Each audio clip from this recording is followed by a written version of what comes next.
disebutnya. Lingkungan sangat membentuk karakteristik dan pembawaan diri seseorang. Haula wala quwata illa billah. Zaman kita saat ini, kita tidak akan pernah selesai berperang melawan informasi yang salah, melawan kesimpang siuran. Ada sekarang bilangnya hoax, berita bohong, berita yang sangat merugikan. Apabila berita tersebut sesungguhnya baik, kemudian digoreng, kemudian disulap menjadi sesuatu yang tidak enak, sesuatu yang sangat-sangat akan menjadikan perpecahan di kemudian hari.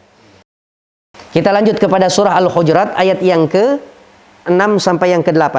Wa in ta'ifatani minal mu'minina qatatalu fa aslihu bainahuma fa in baghat ihdahuma 'alal ukhra faqatilul lati tabghi hatta tafi'a ila amrillah fa in fa'at fa aslihu bainahuma bil 'adli wa aqsitu innallaha yuhibbul muqsitin.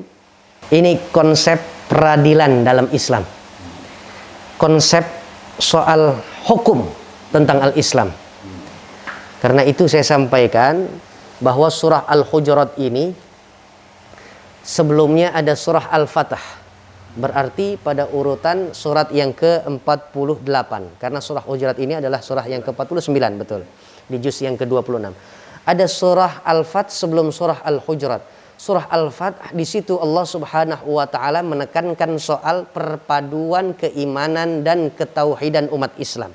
Setelah kokoh dan kuat umat Islam soal yang paling mendasar dan prinsip, yaitu tauhid dan akidah, kemudian datangnya suratul Hujurat ini baru menata bangunan soal akhlak dan sosial.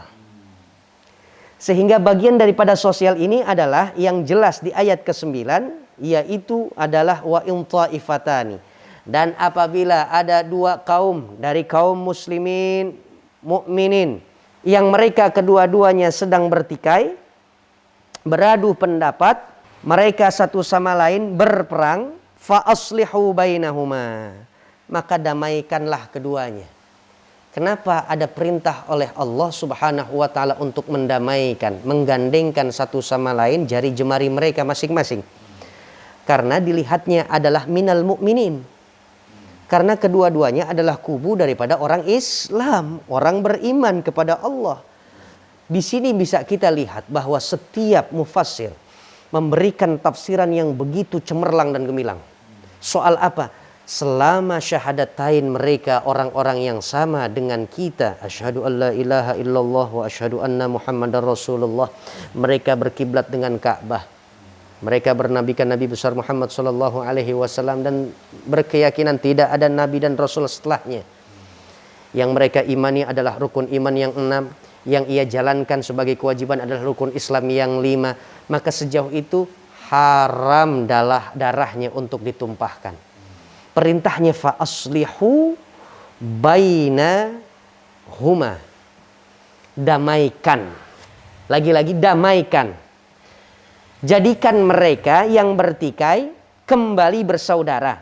Fa in baghat, apabila baghat ihdahuma, satu di antara keduanya enggan untuk didamaikan, atau setelah perdamaian itu biasanya membuahkan poin dan hasil kesepakatan demi kesepakatan, satu di antara keduanya melanggar aturan main dan kesepakatan yang sudah diputuskan bersama, faqatilu, baru perintahnya adalah perangi.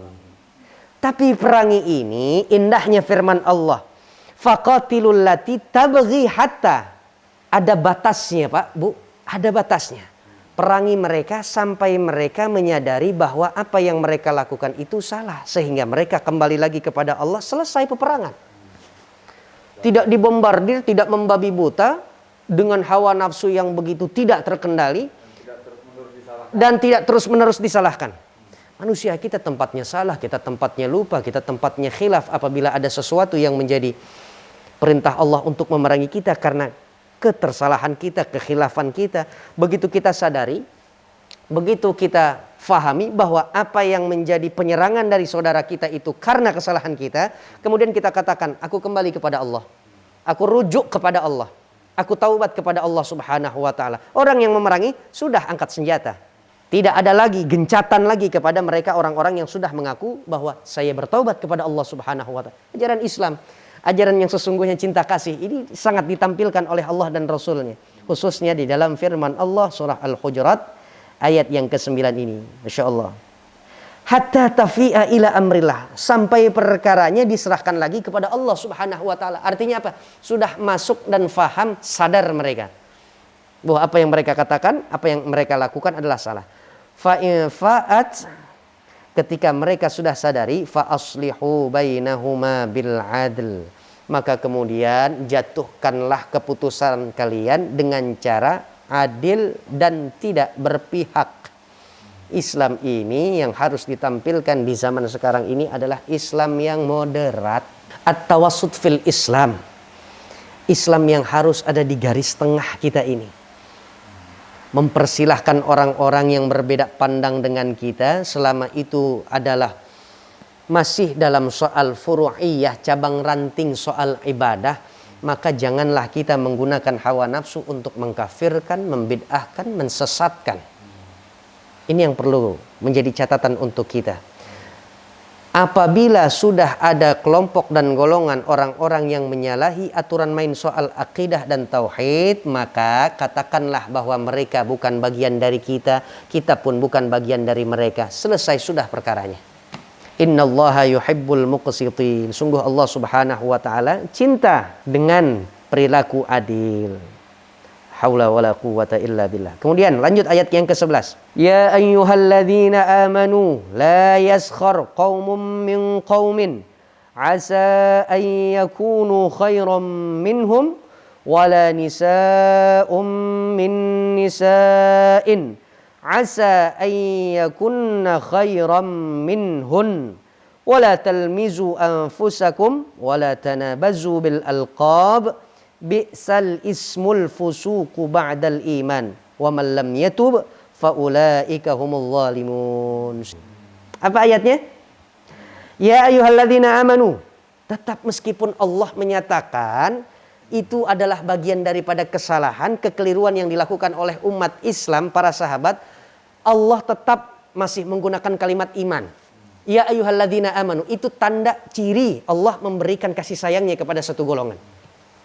Pertanyaannya, kalau Allah masih memungkinkan menurunkan firman kepada kita untuk menegur kita, saya, bapak dan seluruh umat Islam, apakah masih menggunakan ya ayyuhalladzina amanu? Atau hanya ya ayyuhan nas, hai sekelompok manusia? Biasanya hai sekelompok manusia ciri dan tanda daripada ayat-ayat yang diturunkan di Mekah. Karena Allah masih melihat banyaknya kesyirikan. Kalau Allah turunkan ayat, sudah hal yang tidak mungkin. Jikalau berandai-andai saja, apakah Allah akan tegur kita, sapa kita dengan ya ayyuhalladzina amanu atau ya ayyuhan nas? Ya ayyuhalladzina amanu. Tetap Allah berikan panggilan kemanjaannya, penghormatannya kepada orang-orang yang beriman. Hai orang-orang beriman, la yaskhar qaumun min qaumin. Jangan kau olok-olok satu kaum. Jangan kau ejek, jangan kau caci maki satu kaum. Boleh jadi kelompok yang engkau olok-olokkan tadi, yang kau ejek, yang kau rendahkan, mereka justru khairum minhum, lebih baik daripada kalian. Yang menilai segolongan dengan segolongan yang lain adalah Allah Subhanahu wa taala. Apa ukurannya? Ada di sini. Takwa di ayat 13. Takwa yang menjadi ukurannya. Karena itu sebelum masuk ayat yang ke-13, masih ayat yang 11 ini, Allah Subhanahu wa taala katakan, "Hei orang-orang beriman, janganlah satu kaum mengolok-olokkan kaum yang lain." Boleh jadi mereka yang diolok-olokkan lebih baik dari mereka, itu surah Al-Hujurat. Begitu juga tentang kelompok wanita dengan kelompok wanita yang lain. Kalau dibandingkan dengan istri Nabi yang lain, Ummu Salamah, Ummu Salamah tidaklah semampai Siti Aisyah. Tidaklah semampai Sofiyah. Tidaklah semampai seperti Maria Qibtiyah. Dia agak sedikit pendek. Dia tidak tinggi. Namun istri-istri Nabi yang lainnya suka menggunakan kata pendek untuk penisbatan kepada diri Ummu Salamah. Nanti saya akan berikan satu status daripada riwayat ini memang dhaif, tidak bisa dijadikan sebagai sandaran sebuah hukum. Tapi ini saya cantumkan hanya untuk memberikan ada riwayat yang menjelaskan tentang ini. Kendati pun nanti hukumnya, penilaiannya, statusnya kita beritahu kepada orang yang kita sedang sampaikan informasi ini. Ini statusnya dhaif. Ummu Salamah pendek. Kemudian istri-istri Nabi suka memperolok-olakannya dengan Ummu Salamah yang pendek, Ummu Salamah yang pendek. Agaknya kalau memang itu dilakukan, sulit untuk kita menalar dengan logika. Seorang istri Nabi selalu mendapatkan pencerahan dari sang suami yang begitu mulia.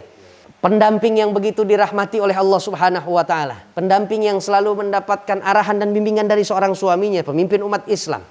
Sepertinya agak sedikit sulit untuk kita meyakini bahwa para istri Nabi mengejek kepada salah seorang di antara istri Nabi juga. Yang kedua, ada bahwa Safiyah binti Huyai bin Akhtab mendatangi Rasulullah Shallallahu Alaihi Wasallam berkata, sungguh para wanita telah menjelek-jelekkan saya dengan mengatakan, wahai Yahudiyah binti Yahudiyin, hai engkau orang Yahudi yang memiliki bapak dan nasab ke atas orang-orang Yahudi seluruhnya. Maka Rasulullah Shallallahu Alaihi Wasallam berkata, tak apalah begitu, jangan kau hiraukan kata-kata itu. Kenapa tidak kau katakan bahwa sesungguhnya ayahku adalah Harun, pamanku adalah Musa. Nabi sedang mengajarkan kepada Safiyah, kalau ada orang yang mengejekmu seperti itu tadi, engkau adalah mantan orang Yahudi, engkau adalah dulu orang yang tidak sejalan dan seagama sama kami, tapi karena engkau diberikan oleh Allah Subhanahu wa taala cahaya iman, kemudian engkau diangkat menjadi istri seorang nabi. Kalau ada ketemu lagi seperti itu, maka katakanlah, ayahku adalah Harun, pamanku adalah Musa, dan suamiku adalah seorang Nabi Muhammad sallallahu alaihi wasallam. Diajak untuk berbangga oleh Nabi pada istri. Kendati pun orang bicara seperti ini, ini dia masuk in ja'akum fasikun. Maaf. La yaskhar qaumun min qaumin asa ayyakunu khairan minhum. Kalau ada orang-orang yang menjelek-jelekan satu kaum atau kepada diri kita, maka seperti halnya baginda Rasul kepada Safiyah, Rasul mengangkat setinggi-tingginya nilai kebanggaan yang ada di dalam dirinya Safiyah dengan menyebutkan, siapa suamimu? Aku. Sebut aja suamimu adalah aku. Sehingga kau tidak larut dengan ejekan mereka, cacian mereka. La haula wala quwwata illa billah.